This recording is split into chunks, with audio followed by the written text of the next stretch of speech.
अस्सलाम वालेकुम नाज़रीन, मैं हूं ज़मीर हैदर और आप देख रहे हैं प्रोग्राम पब्लिक पल्स। नाज़रीन, आज वज़ीर आज़म मियाँ शहबाज शरीफ साहब कराची पहुंचे। सबसे पहले जाकर उन्होंने कायदे आज़म के मज़ार पर हाज़िरी दी और उसके बाद कराची के मुख्तलिफ़ प्रोजेक्ट्स के हवाले से उन्होंने मीटिंग्स भी की।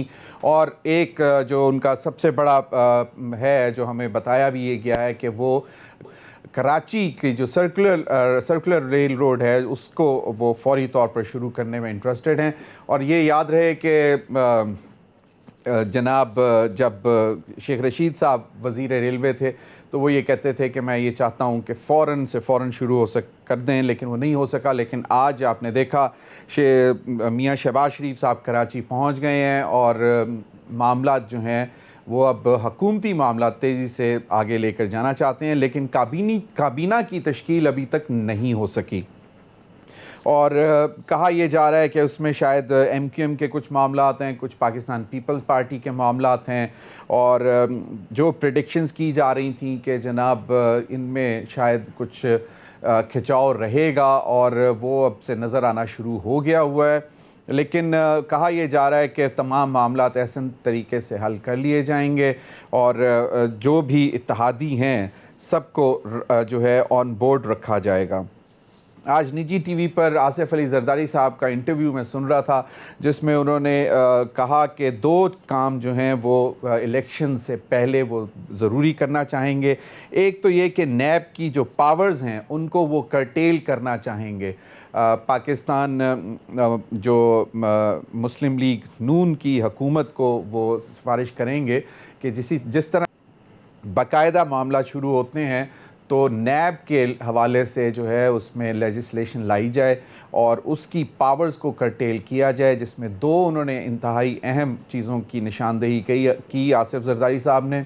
एक कि बिज़नेस कम्युनिटी को के हवाले से बिल्कुल नैब की पावर्स ख़त्म कर देनी चाहिए कि वो उनको हरास ना करें, और उसके लिए बहुत सारे लॉज़ हैं, इनकम टैक्स लॉज़ हैं, दीगर लॉज़ हैं जो कि उनको गवर्न कर सकते हैं। तो और ये उन्होंने कहा कि ये कॉन्फिडेंस बिल्डिंग मेयर्स होंगी फॉर द बिज़नेस कम्युनिटी, ताकि पाकिस्तान में इन्वेस्टमेंट आए। और दूसरा उन्होंने जो कहा कि नैब की जो पावर्स हैं जो ख़ास तौर पर ब्यूरोक्रेट्स के हवाले से हैं उनको हम बिल्कुल ख़त्म करना चाहेंगे, क्योंकि एक ब्यूरोक्रेट के हवाले से अगर कोई ख़बर आ जाती है तो उसके पूरे ख़ानदान में उसको शर्मिंदगी उठाना पड़ती है और फिर दिल बर्दाश्ता हो जाती है, ना सिर्फ वो अफसर बल्कि सारी सारी ब्यूरोक्रेसी। तो उन्होंने कहा ये एक चीज़ नैब के हवाले से लाजमी वो उन्होंने हुकूमत को तजवीज़ दी है कि ये करनी चाहिए। और दूसरा उन्होंने कहा कि इलेक्ट्रल रिफॉर्म्स, क्योंकि ये जो मौजूदा इलेक्शन के जो लॉज़ हैं जो कि पार्लियामेंट ने पास किए हुए हैं, इनके तहत इंतखाबात नहीं हो सकते। तो इलेक्ट्रल रिफॉर्म्स जो कि बतौर अपोजिशन के वो हुकूमत को सजेस्ट करते रहे हैं वो हम वापस लेकर आएंगे। और ख़ास तौर पर EVM और जो हम सुनते आए हैं कि ओवरसीज़ पाकिस्तानीज़ के हवाले से जो इक़दामात किए गए थे उसमें वो तब्दीली करना चाहते हैं। और नाज़रीन, दूसरी जानिब स्पीकर के हवाले से डिप्टी स्पीकर कासिम सूरी साहब के हवाले से या सादिक साहब ने भी आज बात की, और अब हुकूमती लोगों का ये कहना है कि PTI के मुतअद्दद अरकान जो हैं वो इस्तीफ़ा नहीं देना चाहते, लेकिन PTI उनको ज़ोर ज़बरदस्ती से उनसे इस्तीफ़ा लेना चाहते हैं। और उन्होंने अयाज सादिक साहब ने वॉर्न भी कर दिया, और उन्होंने ये भी कहा कि जो कासिम सूरी साहब के ख़िलाफ़ वोट ऑफ नो कॉन्फिडेंस की मोशन जो असेंबली सेक्रेटेरिएट में जमा करवाई हुई है उसको भी फ़ौरन टेकअप करना चाहिए। मेरे ख़्याल में 8 अप्रैल को जमा करवाई गई थी और वो चाहते हैं कि उस पर भी काम फौरी तौर पर शुरू किया जाए। उन्होंने वाज़े तौर पर वॉर्न कर दिया असेंबली सेक्रेटेरिएट के स्टाफ को भी और कासिम सूरी साहब को भी कि गैर आइनी और गैर कानूनी अगर आप काम करेंगे तो इस्तीफ़ों की मंजूरी के हवाले से तो आपको इसके कॉन्सिक्वेंसेस जो हैं वो बर्दाश्त करना पड़ेंगे। और उन्होंने कहा कि वो सुप्रीम कोर्ट में भी जा सकते हैं इस हवाले से। दूसरी जानिब PTI के लोग ये कह रहे हैं कि जी इस्तीफ़े फ़ौरी तौर पर मंजूर किए जाएं और फवाद चौधरी और उन्होंने आज मीडिया से भी गुफ्तगू की, उसमें उन्होंने इस बात पर ज़ोर दिया। दूसरा, उन्होंने उसी ख़त के हवाले से भी बात की, लेटर के हवाले से, कि जी पहले स्पीकर और फिर डिप्टी स्पीकर ने भी सुप्रीम कोर्ट में वो मरासला भिजवा दिया गया है, और ये मसला अगर हल नहीं होता तो बहुत बड़ा क्राइसिस जो है वो चलता रहेगा, क्योंकि ये पाकिस्तान की सिक्योरिटी और ख़ुद मुख्तारी के हवाले से ये मामला है, इसको फौरी तौर पर सेटल करना चाहिए। दूसरी जानिब नाजरीन, कल एक बहुत ही अफसोसनाक वाक़या इस्लामाबाद के एक निजी होटल में अफ्तारी के वक्त देखने को मिला, जिसके बाद हम समझ रहे थे कि शायद लोग अब अपने आप को कंट्रोल करने की कोशिश करेंगे, क्योंकि किसी भी तरह ये चीज़ बर्दाश्त के काबिल नहीं है कि इस तरह की चीज़ें हमारे सामने शुरू हो जाएं। पोलराइज सोसाइटी होती है, पॉलिटिकली पोलराइज, लेकिन उसमें अदम बर्दाश्त ना होना ज़्यादा नुकसानदेह साबित हो सकता है। तो लेकिन उसके बाद जो इस वक्त हुकूमत के लोग हैं, उनके बयानात सामने आना शुरू हुए, जिसमें कल रात ही पहले फैसल करीम कुंडी साहब का एक वीडियो मैसेज आया, और उसके बाद फिर अता तारड़ साहब ने भी आज मीडिया से गुफ्तगू करते हुए, मुस्लिम लीग नून के रहनुमा हैं, उन्होंने भी यही कहा कि अब जो है बर्दाश्त नहीं किया जाएगा, और अगर कोई भी आवाज़ कसेगा या बुरा भला कहेगा तो उसके साथ जो है वो आहनी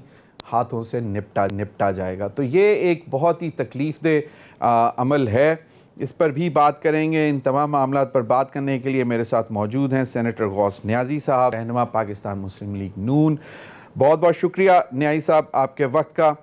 सैयद यावर अब्बास बुखारी साहब, MPA पंजाब असम्बली, रहनुमा तहरीक इंसाफ, हमारे साथ अभी कुछ देर में ज्वाइन करेंगे। सैयद हसन मुर्ज़ा साहब, वो हमारे साथ मौजूद हैं, पार्लिमानी लीडर हैं पाकिस्तान पीपल्स पार्टी के पंजाब असम्बली में। सैयद हसन मुर्ज़ा साहब से अगर शुरू करूं, फैसल करीम कुंडी साहब का जो बयान उन्होंने कल दिया वो ज़रा सुनवा दें। तो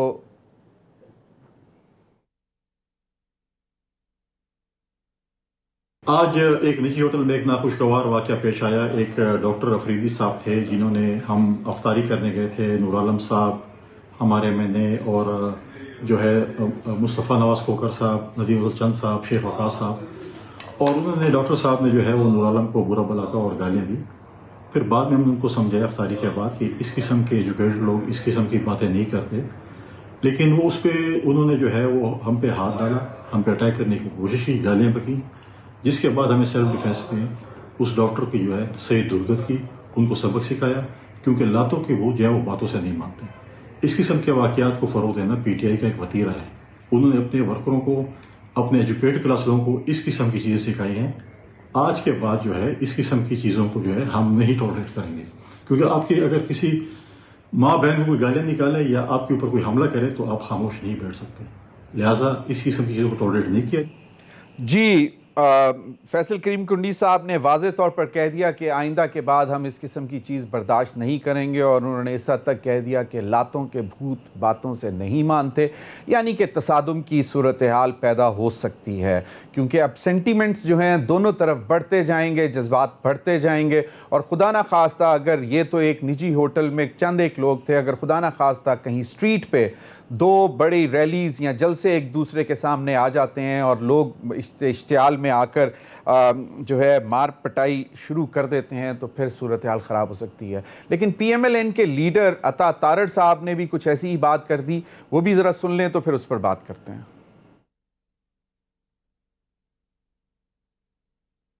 कल जो मैरियट में वाकया हुआ है, कोई किसी रुकन की तरफ किसी ने नारा लगाया, गाली दी या आवाज निकाली, इससे बुरा असर होगा। ये मैं आपको आज बड़ा क्लियर बताते जा रहा हूँ। बिल्कुल हिदायत जारी है, हमने बड़ा बर्दाश्त किया है। 2017 में जहां जाते थे गो नवाज गो के नारे लगाने वाले लोग, रेस्टोरेंट्स में, जहाजों में, पब्लिक प्लेसेस पे, पार्क्स में, हमने कभी रिटेलिएट नहीं किया। अब किसी रुकन पे किसी ने कोई नारा लगाया, कोई गाली दी, तो वही होगा जो कल मैरियट होटल के अंदर हुआ। जी, सेनेटर गौस न्याजी साहब, आपसे बात शुरू करना चाहूँगा। ये हम किस तरफ मामलात को लेकर जा रहे हैं? अदम बर्दाश्त ख़त्म होता जा रहा है, सियासी वाबस्तगियाँ लोगों की बिल्कुल जायज़ हैं, जिस तरफ भी चाहें उनका वो हक़ है, लेकिन अगर लीडर्स भी इस किस्म के इश्तियाल अंगेज़ बयानात देना शुरू कर देंगे तो मामलात तो ज़्यादा ख़राब होंगे। जी बिस्मिल्लाहिर्रहमानिर्रहीम। देखो जी, कल का जो वाक़या हुआ है आपने दिखाया भी, इशारा भी किया है, फैसल करीम साहब का भी स्टेटमेंट आया है और तौला तारा साहब का भी स्टेटमेंट आया है। बात ये कल्चर किसने फ़रोग़ दिया या ये माहौल किसने डेवलप किया? हमने तो नहीं किया। हमने तो हमेशा एक कूल माइंडेड और अच्छी सियासत और रवादारी की सियासत को फ़रोग़ दिया। अब पीटीआई ने ये सारा कल्चर को फ़रोग़ दिया, उनकी लीडरशिप ने ऐसा किया और लीडरशिप ने सारा जो है इस माहौल को जो रख-रखाव हमारा माशरे में था, उसको ख़त्म किया। तो अब जो कल भी अब देखो ना, एक आप 3 स्टार 4 स्टार होटल में बैठे हैं या 5 स्टार होटल में बैठे हैं और इफ्तारी का टाइम है और फिर एक बंदा आके गालियाँ आपको देने शुरू कर दे, ये पहले कभी आपने सुना है? कभी ऐसा हुआ है? नहीं हुआ है। ये सारे अपने आप को एक एक क्लास एक डेवलप कर दी है इमरान खान ने। इन्होंने जो 3.5 साल हुकूमत की है, उसमें इसी चीज़ को फ़रोग़ दी है। उन्होंने पाकिस्तान के लिए कुछ नहीं किया। आप तमाम बाकी मुआशी इशारे देख रहे हैं, बाकी जो मुल्की हालात हैं, वो अलहदा वो तो एक डाउन चले गए हैं। जिस चीज़ ने जो डेवलप किया है या फ़रोग़ पाया है, वो ये अदम बर्दाश्त है। तो हमारी तरफ से भी एक जवाब उनको चला गया और पीपल्स पार्टी को भी चला गया कि अगर आइंदा ऐसा किया गया, तो फिर ये बर्दाश्त नहीं किया जाएगा। और ये जो सुन्नी साहब ने तो काफ़ी सख्त बयान दिया है और हमारा भी ऐसा मौक़िफ़ होना चाहिए कि हमने आखिर जो इस कल्चर को रोकना है, हमने अपनी जनरेशन को क्या सबक देना है कि जिस वक़्त जिसका जी जाए चढ़ दौड़ो और ऐसे करप्शन करते-करते और मतलब ये कभी एक पाई करप्शन हमारी लीडरशिप में साबित नहीं हुई।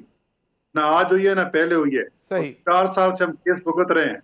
तो ये आज से एक उन्होंने डेवलप कर लिया, इनके माइंड में इमरान खान ने डाल दिया कि ये करप्ट हैं और हम पाक साफ हैं। हालाँकि जितनी करप्शन इन्होंने की है और स्टोरियाँ इंशाल्लाह आप आहिस्ता आपके पास आएँगी, इन्होंने तो मुल्क का बेड़ा ही गर्क कर दिया। कोई फील्ड देख लें, सही। इकॉनमी देख लें, लॉ एंड ऑर्डर देख लें, कुछ पंजाब का क्या हाल है, कहीं का आप हाल देख लें। लोगों बिल्कुल। के पास मैं चाहूँगा कि महँगाई इतनी है नहीं, इतनी बिल्कुल सही। पैदा कर दी गई है। बिल्कुल जी। सही। बिल्कुल सही। हसन मुर्तज़ा साहब, क्या ये पीटीआई की लीडरशिप के जिस दिन से इनहराफ अराकीन का नाम सामने आए, शक्लें सामने आना शुरू हुई, मामलात उन्होंने जो है वो एग्जैजरेटेड तरीके से दिखाना भी शुरू किए, बताना भी शुरू किए कि ज़मीर फरोशों की मंडी लगी हुई है, और फिर उसी दिन से पीटीआई की लीडरशिप ने कहना शुरू कर दिया था कि ये जहाँ भी जाएंगे इनके साथ बहुत बुरा सलूक होगा, चाहे वो अपने हलकों में जाएं, चाहे वो गली मोहल्ले में जाएं, और स्कूल में उनके बच्चों को नेम एंड शेम किया जाएगा। ये पीटीआई ये इन तमाम माहौल को जो वो बना रही है, वो चाहती है कि इस माहौल से इंतखाबात शायद जल्दी हो जाएंगे, सिविल अनरेस्ट पैदा होगा तो शायद इंतखाबात जल्दी हो जाएंगे। क्या इसके पीछे ये कोशिश है? देखें जी, बहुत शुक्रिया जमीर साहब। गुजारिश ये है कि मैं तो इन चीज़ों का बड़ा सख्त मुखालिफ रहा हूँ जी। हमेशा कंडेम किया इन चीज़ों को, हमेशा बर्दाश्त की बात की है कि सियासत के अंदर बर्दाश्त होनी चाहिए। लेकिन जो रवैया और जो तरीकाकार पीटीआई ने अपना लिया है, वो किसी हवाले से भी काबिल कबूल नहीं है। और जिस तरीके से आपने पहले तारड़ साहब की बात सुनवाई और जिस तरीके से रात मैरियट के अंदर नदीम चंद साहब और नूर आलम साहब और खोखर साहब के साथ जो हुआ और फिर जो उन पे उनका रिएक्शन था, वो बिल्कुल दुरुस्त था जी। ये जिस तरह कहते थे कि इनके बच्चों को रिश्ते नहीं होंगे, इन बच्चों को पढ़ने कोई नहीं देगा, किसी की जुर्रत ही नहीं है जी। अगर किसी ने भी किसी वक्त ये गलती से भी सोच लिया, तो मैरियट में तो हुआ ही कुछ नहीं है जी। हम अलीमा खान तक जाएंगे जी, हम जमाइमा तक जाएंगे, हम हर उस जगह पर जाएंगे जिस जगह से इनको तकलीफ होगी। हमारी इज्जतें, हमारी बहनों और माओं का क्या कसूर है जिनको घरों में बैठ के ये गालियां देते हैं? होते कौन है ये पाकिस्तान के क्या मालिक वारिस हैं? हम पाकिस्तानी नहीं है? हमारे जज्बात नहीं है? ये कौन होते हैं? इन कईयों के बाप मैं दिखाता हूं आपको जो बिजली की चोरी के पर्चे में इन्वॉल्व है, और सिर्फ यूथिये और यूथनियां बन के वो लोगों को गालियां दे, किसी सूरत भी काबिल कबूल नहीं है। इज्जत करेंगे तो इज्जत करवाएंगे। हमारे लिए पीटीआई में काफी लोग काबिल एहतराम है, हम उनका एहतराम करते हैं, वो हमारा करते हैं। लेकिन अगर कोई भी ये समझे कि ये डरते हैं या ये डर के मुल्क छोड़ जाएंगे, हमारे आबाओ अजदाद ने बनाया है, कौन हमें निकालेगा यहाँ से? हम पूरा मुकाबला करेंगे जी। और मैरियट के अंदर जो हुआ है वो 100% दुरुस्त हुआ है। मैं मुजम्मत करता हूँ उस शख्स सही। की जो उन नेते लोगों पर इफ्तारी करते हुए लोगों पर हमलावर हुआ, और जो उसके साथ हुआ है वो बिल्कुल दुरुस्त हुआ है। लेकिन हसन बल्कि मिर्जा साहब, कम क्या हुआ इसके है। पीछे कोशिश है कि सिविल अनरेस्ट भी पैदा किया जाए और फिर जल्द अज जल्द इंतखाबात की तरफ जाया जाए, फौरी तौर पर इंतखाबात की तरफ? हसन मिर्जा साहब, गाली पड़ रही होती है, और अब जो गाली देगा ना वो डायरेक्ट गाली इमरान को दूंगा मैं।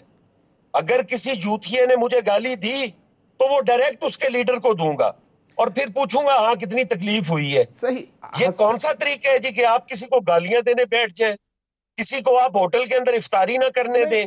हसन मिर्जा साहब, ये मेरा पाकिस्तान का आपने कबूल नहीं है। हसन मिर्जा साहब, मेरा सवाल यह था कि क्या पीटीआई ये जो कर रही है तो आप इलेक्शंस फौरी तौर पर क्यों नहीं करवा देते? कि क्योंकि शायद माहौल पैदा करने की कोशिश कर रही है पीटीआई कि अगर सिविल अनरेस्ट हो जाता है तो फिर फौरी तौर पर इलेक्शंस की तरफ जाना पड़ेगा। चाहे जो पीटीआई, हम जो कहते थे इलेक्शन करवाओ, चोरी का मैंडेट है, खान साहब कहते थे नो कॉन्फिडेंस लाओ, मैं खुश आमदीद करूंगा। जब नो कॉन्फिडेंस आया तो अब चीखते हैं अब जी हम जाएंगे। पहले फैसला होगा, ये जो चिट्ठी लहरा लहरा के दिखाते हैं ना, ये लाया कौन है, ये बनाई किसने है, और ये झूठी है सच्ची है, पहले तो इसका होगा। फिर इलेक्शन रिफॉर्म्स होंगे जो ईवीएम ले आए हैं आरटीएस की तरह। फिर ये जो बाहर बैठे हुए बड़े फखर से कहते हैं ना कमाते डॉलर है, और हमारे मसाइल बता रहे होते हैं कि कोई महंगाई नहीं है, यहाँ तो कोई पूछने वाला ही नहीं है जी। ये तो बिल्कुल जी हर चीज उन्हें बताएंगे कि भाई बिल्कुल। यावर अब्बास साहब, मैं चाहूंगा कि सैयद यावर अब्बास बुखारी साहब की तरफ जाऊं। यावर अब्बास साहब, ये बहुत ही अनफॉर्चुनेट इंसिडेंट्स होना शुरू हो गए हैं। तवक्को ये थी कि पीटीआई जो है वो पीस ने मार्च जारी रखेगी और जलसे करेगी, तमाम मामलात को जो है वो रोड पे लाएंगे, लेकिन इस तरह से नहीं। तो अगर इस किस्म की चीज़ें, नेम एंड शेम चलता रहा तो वो तो बहुत तकलीफ दे अमल हो जाएगा। और फिर क्या आपको इससे फ़ायदा क्या होगा? क्या आप समझते हैं कि इससे जल्द इंतखाबात हो जाएंगे?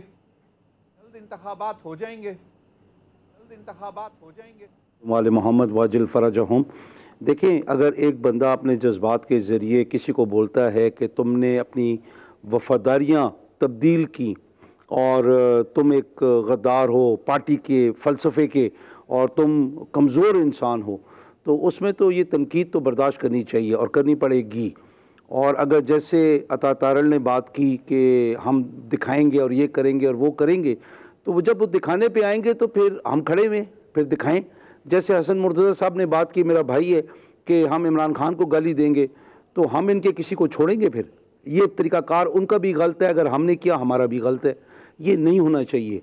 होना ये चाहिए कि आपके जो मुंतखब नुमाइंदगान आते हैं पार्टी का टिकट लेकर, उनको असूलों की सियासत करनी चाहिए, मंडी नहीं लगनी चाहिए। इन्हें मंडी लगाई और फिर ये कहते हैं कि ये बातें करके ये मंडी का फ़लसफ़ा गायब कर देंगे। इन्हें मंडी लगाई, जो छांगा मांगा में मंडी लगी वो आज तक लग रही है।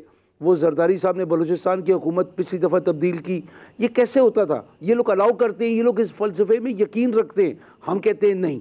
जब जमहूरियत की बात होती है तो जमहूरी नुमाइंदगान ऐसे हों कि जिनके ऊपर, अगर जैसे हसन मुर्तज़ा ने बात की कि बिजली चोरी, उनको पकड़े, उनको नाअहल करवाएं, हमें तो कोई इतराज़ नहीं है।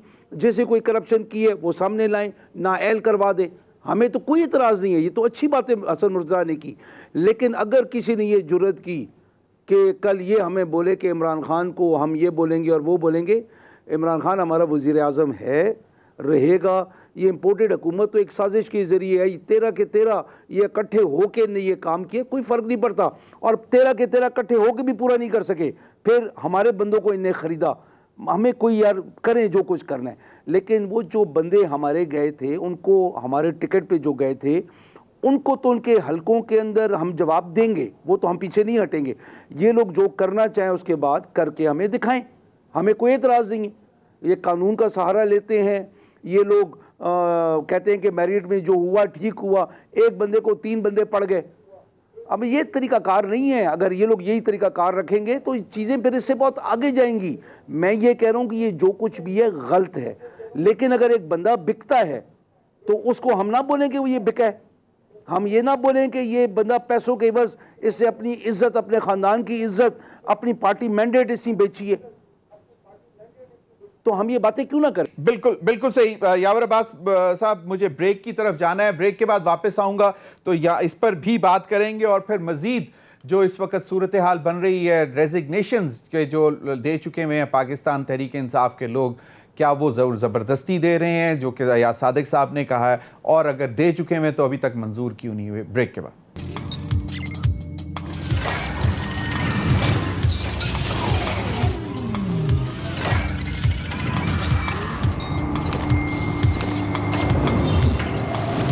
पड़े जी यावर अब्बास बुखारी साहब, एक तो पहले बात मुकम्मल कर लें कि ये क्या, अगर आप लोग इसी किस्म का रवैया जारी रखेंगे तो आप समझते हैं कि इससे इंतखाबात जल्दी हो जाएंगे या इससे मतलब ज़्यादा सूरत हाल ख़राब होगी? और दूसरा इसका भी रिस्पॉन्ड कर दें कि ज़बरदस्ती क्यों आप लोग इस्तीफ़े लेना चाह रहे हैं? देखिए, सबसे पहले तो बात ये है कि ना ज़बरदस्ती की बात है, ना इंतखाबात का मसला जैसे आप बयान कर रहे हैं कि हम लोग शायद वो उस तरफ जा रहे हैं। हमारी ख्वाहिश होगी कि इंतखाबात जितना जल्दी हों उतना बेहतर है, लेकिन अगर हुकूमत नहीं करना चाहेगी, ये इम्पोर्टेड हुकूमत, तो और ये जितने एक साजिशी टोला है वो नहीं करना चाहेगा तो वो नहीं करेगा। जैसे हसन मुर्तज़ा ने पहले बड़ा क्लियर कर दिया कि जो लोग 32 अरब डॉलर से ज़ायद इस मुल्क को भेजते हैं फ़ॉरेन रेमिटेंस में, उनकी कोई वक़्त नहीं है और उनकी राय की कोई वक़्त नहीं है। ने तो अपनी बातों से ये ज़ाहिर किया। हमें इन बातों की कोई परवाह नहीं है। हम आवाम की जहन साजी ये करना चाहते हैं कि ये लोग चोर हैं, ये लोग लुटेरे हैं, ये वो हैं कि जो लोगों को ख़रीदते और बेचते हैं, ये वो लोग हैं कि 15 अरब रुपए के एवज़ हुकूमतें तब्दील कर सकते हैं अपने आकाओं के कहने के ऊपर। तो हम तो बड़े क्लियर हैं, हम इनको उस तरफ लेके जाएंगे।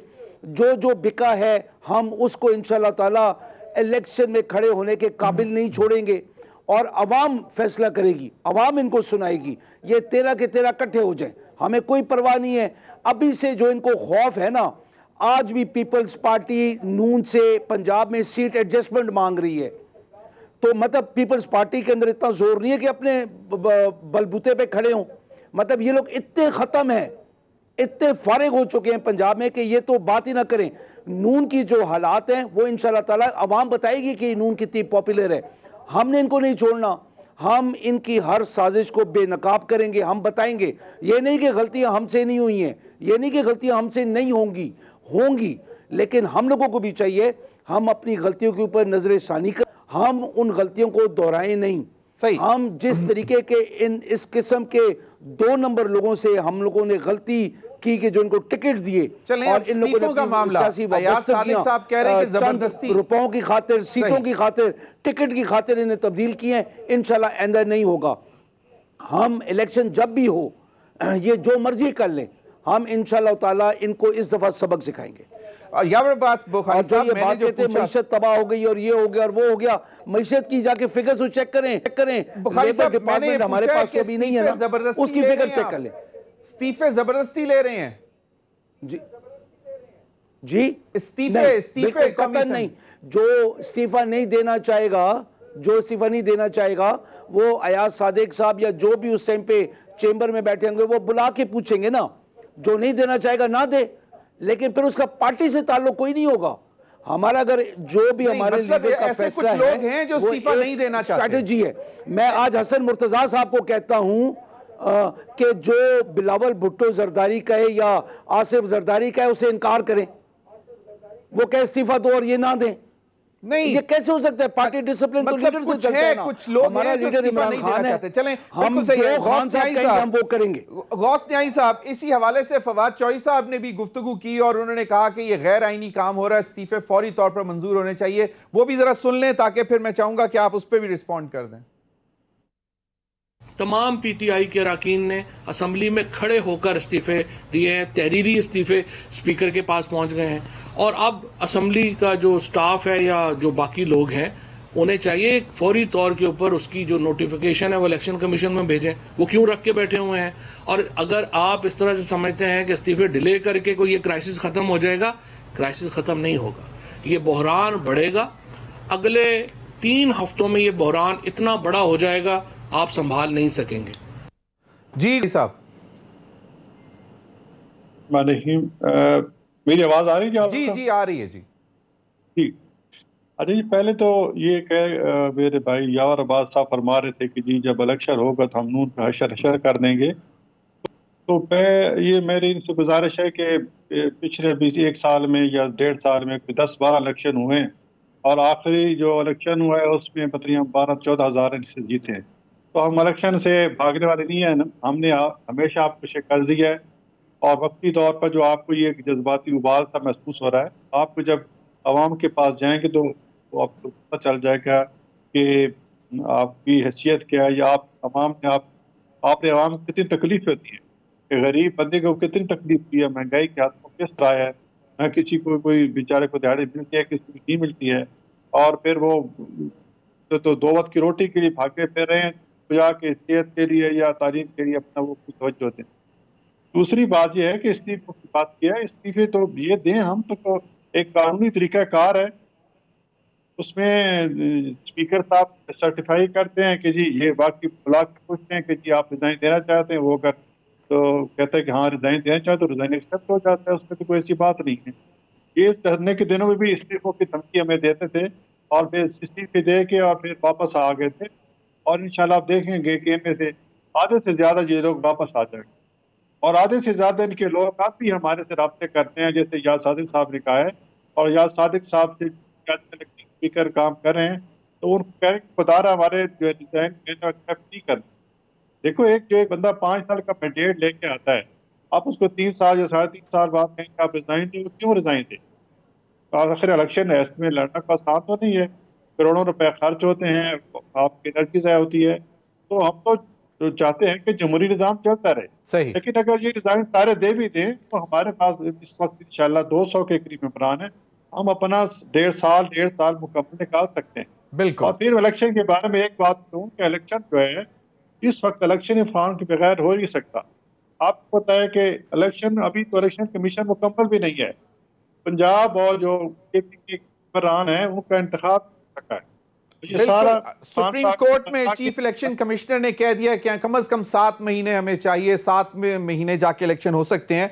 सैयद हसन मुर्जा साहब की तरफ जाना चाहूंगा। हसन मुर्जा साहब, आप लोगों से भी कोई अप्रोच कर रहे हैं? और दूसरा एक ये कहा जा रहा है कि बहुत जल्दबाजी में कौमी असेंबली से पीटीआई ने इस्तीफे देना शुरू कर दिए और दे दिए और इससे जो चौधरी परवेज इलाही साहब का इंतखाब है वो भी उन्होंने जेपेडी में यानी कि मुश्किल में डाल दिया।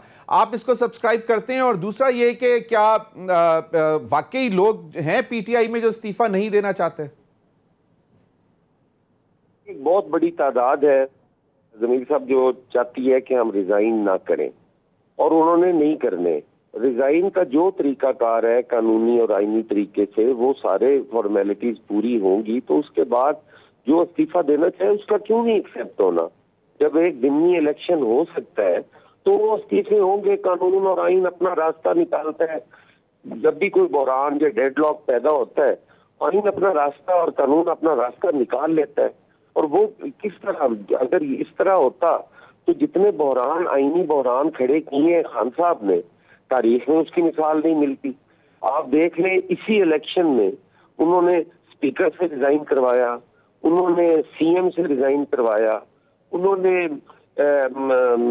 ओथ के वक्त सदर मुमलिकत को बीमार कर दिया। वो करते रहते हैं पैदा, लेकिन आइन जो है वो अपना रास्ता निकाल लेता है और वो काम होता है। ये कैसे समझते हैं? इनकी तो माजी अगर आप देखें इन्होंने रिजाइन किए और रिजाइन जब वापस लिए फिर आकर वापस लेके फिर वो तनख्वाहें भी निकलवाई जो रिजाइन देकर इन्होंने तनख्वाहें नहीं ली थी वो सारी इन्होंने ड्रॉ करवाई। अभी आप 2014 में असेंबली के रिकॉर्ड में मौजूद होगा। तो ये सिर्फ बातों की हद तक है, इंशाअल्लाह ताला ये कुछ भी नहीं करेंगे। नहीं तो और अब ये जो एक तासुर आ रहा है कि जी चौधरी परवेज इलाही साहब का जो इलेक्शन है चीफ मिनिस्टर का, वो भी जो मुश्किल में डाल दिया बहुत जल्द इस्तीफे दे के, तो अब आपको क्या लगता है कि क्योंकि ये तो तैयारी है कि शायद पंजाब से भी इस्तीफे दें? चौधरी परवेज इलाही साहब की सियासत का तो उन्होंने जनाजा निकाल दिया है ना जी। चौधरी साहब का बड़ा एक इमेज था पंजाब के अंदर, उनका एक नाम था, एक रवादारी में और बुर्दबारी बर्दाश्त में उनका बड़ा एक नाम था उस खानदान का, और बड़े रख रखाव वाला टब्बर था। लेकिन इन्होंने तो उसका जनाजा ही निकाल दिया। इलेक्शन तो वो बेचारा पहले ही हारा हुआ है जी। जब दूसरी तरफ 202 बंदे बैठे हुए हैं तो चौधरी साहब कहाँ, वो तो कैंडिडेट भी शायद ना बन सके। सही। तो उन्होंने ये असेंबली के अंदर तोड़ फोड़ करके और तस्वीरें उतार के नीचे रख के और मेज के एक दो शीशे तोड़ के और कुर्सी की एक आधी टांग तोड़ के, तो वो कहते हैं जी कि असेंबली के अंदर इस काबिल नहीं है कि इलेक्शन हो सके, और वो 8-10 दिन 12 दिन ले गए, वो उन्हें मिल गए। इससे ज्यादा उनकी और सही। हसन मुर्जा साहब, ब्रेक की तरफ जाना है, ब्रेक के बाद मैं आप ही की तरफ आऊंगा। और अब आपने हम आपको कुछ दिनों में क्या स्पीकर पंजाब असेंबली कहकर मुखातिब करेंगे, इसका भी जवाब दीजिएगा ब्रेक के बाद।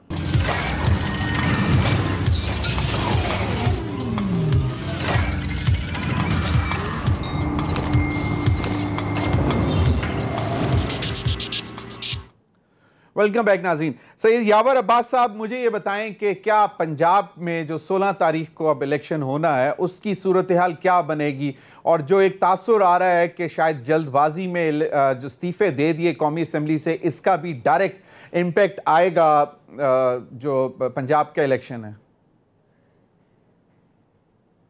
चीफ मिनिस्टर का इलेक्शन आ रहा है वो इंशाल्लाह ताला खैर आफियत से होगा, उसकी बिल्कुल कोई फिक्र ना करें। ना ऊपर वाले इस्तीफ़ों का कोई इफ़ेक्ट हुआ है, जो हमारे साथ हैं, हमारे पास बंदे पूरे हैं खुदा के फजल करम से, और ये हम हर चीज़ शो नहीं करना चाह रहे हैं अपने कार्ड्स पंजाब के हवाले से।